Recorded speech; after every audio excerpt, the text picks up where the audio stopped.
Hello everyone, welcome back to my channel and today we are going to discuss about Harvard Fitness Test, Harvard Step Test, which is basically used to measurement of cardiovascular fitness. Cardiovascular fitness is related to your cardiovascular system, जिसमें आपका heart involve होता है ना? तो body में जो blood supply करता है, तो इस बारे में बात करेंगे। तो एक नाम याद रखना, ब्रोवा, 1943। इस भाई ने ये टेस्ट बनाया था, तो नाम कैसे याद रहेगा? ब्रो से। ब्रो है आपका, ठीक है। जो मेन पर्पस था इस टेस्ट को बनाने का, वो था measuring physical fitness for work and the ability to recover from work. कि काम तो कर लिया, उससे जो रिकवर करना है उस एबिलिटी को मेजर करना इस टेस्ट की मेन पर्पस था, ठीक है। तो आ जाते हैं मेन उस पर, बाकी तो उसमें भी मतलब की चीज़ें लिखी है। तो सबसे पहले purpose which is determine aerobic fitness, ठीक है। एरोबिक फिटनेस जिसमें आपका ऑक्सीजन यूज हो रहा है किसी भी एक्टिविटी को परफॉर्म करने के लिए। ऑब्जेक्टिव क्या है कि आपको स्टेप टेस्ट करना है 5 मिनट तक लगातार किसी बिना ब्रेक के, ठीक है, या फिर जब तक आप एग्जॉस्ट नहीं कर जाते। इक्विपमेंट क्या चाहिए? एक वुडन ब्लॉक चाहिए 20 इंचेस का, है ना, जिसकी हाइट 20 इंचेस हो, एक स्टॉप वॉच हो, एक मेट्रोनोम हो। मेट्रोनोम एक डिवाइस होता है जिसमें एक आवाज आती रहती है एक पेज पे। मान लो कि हर सेकंड में एक टक करके एक आवाज आ रही है, टक या फिर क्लैप। तो वो उसमें एक आवाज चलती रहती है ऐसे, टक टक टक टक, अपने पेज पे चलती रहेगी। 20 इंचेस का ब्लॉक, वो आपको पता है कैसा दिखता है ना। अब प्रोसीजर सुनो। होता क्या है कि एक बच्चा सामने खड़ा होगा इस ब्लॉक के, मैंने थोड़ा ज़्यादा ऊँचा ब्लॉक और थोड़ा छोटा बच्चा बना दिया, है ना? और उसको जब गो बोला जाएगा, वो उस वुडन ब्लॉक पे चढ़ेगा और उतरेगा। जो हमारा मेट्रोनोम होगा उसकी स्पीड हम रखेंगे 30 स्टेप्स पर मिनट, 30 स्टेप्स पर मिनट, मतलब कि 2 सेकंड में 1 स्टेप लेना है। होगा क्या कि जैसे उसको गो बोला या फिर अप बोला, तो वो अपने किसी भी एक लेग से उस पे चढ़ेगा बॉक्स पे। मतलब जैसे उसने पहले अपना राइट लेग रखा, राइट लेग, ठीक है? फिर उसके बाद वो अपना लेफ्ट लेग ऊपर रखेगा। उसके बाद वो अपना राइट लेग नीचे रखेगा।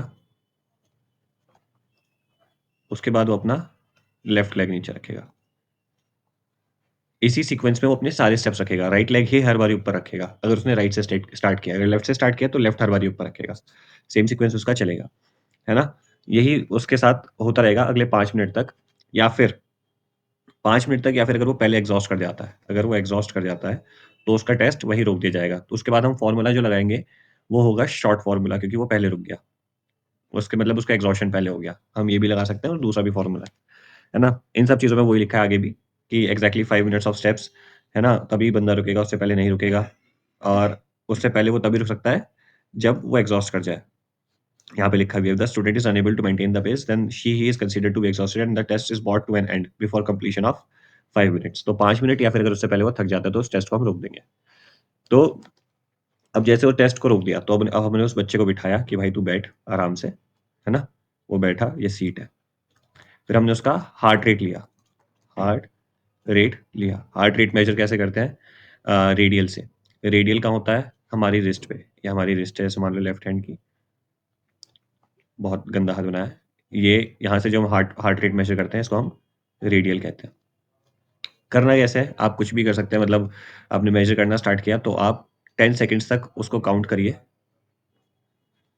10 सेकंड्स तक काउंट करिए और फिर 6 से मल्टीप्लाई कर दीजिए।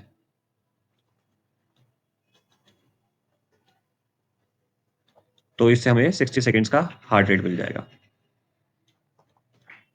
ये हमें करना कब है? पहले हम ब्लैक वाला पढ़ते हैं, ब्लैक वाला पार्ट पढ़ते हैं। तो ये हमें करना है 1 से डेढ़ मिनट के बाद टेस्ट के होने के। जैसे हमने उस बच्चे को बिठा दिया, फिर हमने 1 मिनट टाइम देखा, उसके बाद हमने उसका हार्ट रेट मेजर किया और अपने पास लिख के रख लिया। ठीक है, सिंपल है। उसके बाद हमने फ़ॉर्मूला अपना पुट ऑन कर दिया, जो कि है duration of the exercise in seconds into 100।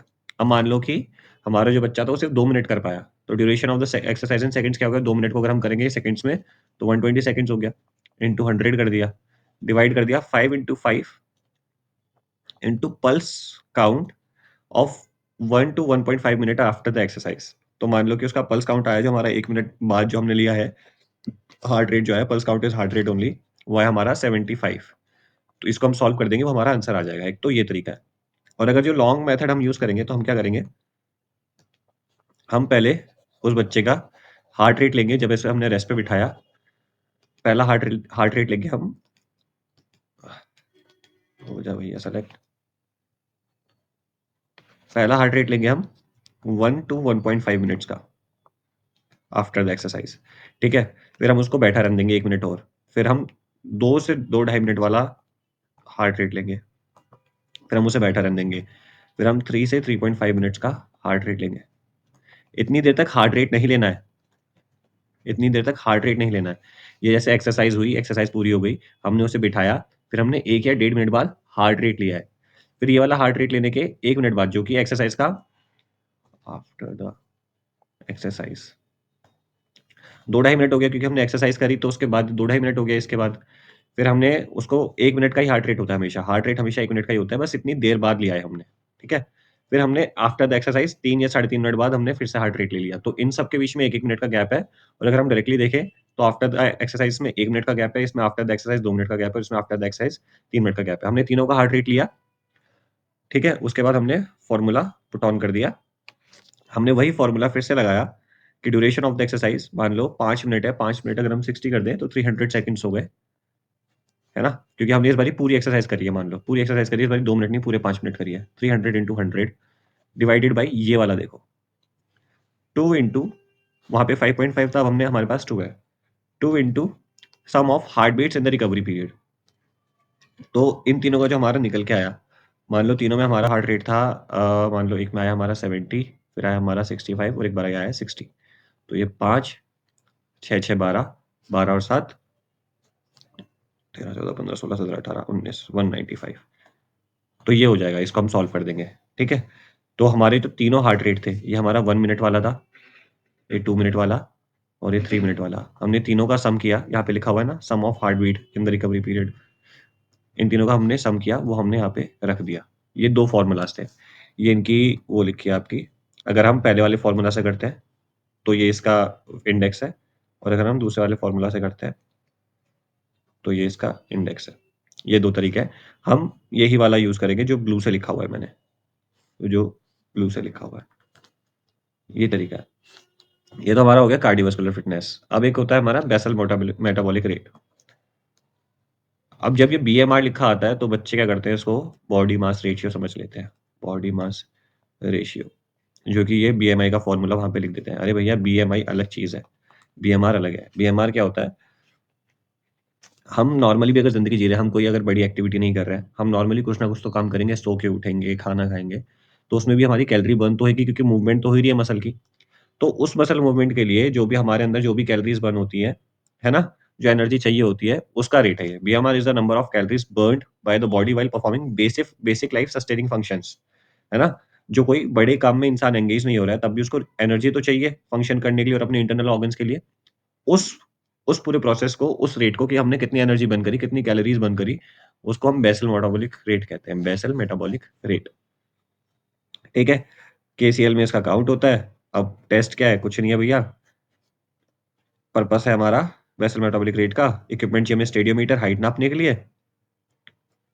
है ना? एक हमें वेट मशीन चाहिए वेट नापने के लिए, पेन पेपर चाहिए उसको लिखने के लिए। प्रोसीजर क्या है भैया? हमने हाइट नापी, अच्छा फॉर्मूला यूज़ जो है ये नाम याद रखना, मिफलिन सेंट जॉर्ज बीएमआर इक्वेशन, ये आ जाता है एमसीक्यू में, ठीक है? ये याद रखना। अब कैलकुलेशन ले ली भाई हमने दोनों चीज़ों की, तो मेल के लिए ये है कि 10 मल्टीप्लाई बाई जो मेरा वेट है, मान लो 72 है, प्लस 6.25 मेरी जो भी हाइट है सेंटीमीटर्स में, ये ऐसे ही लिखना है, weight in KG height in centimeter. तो मान लो 185 है,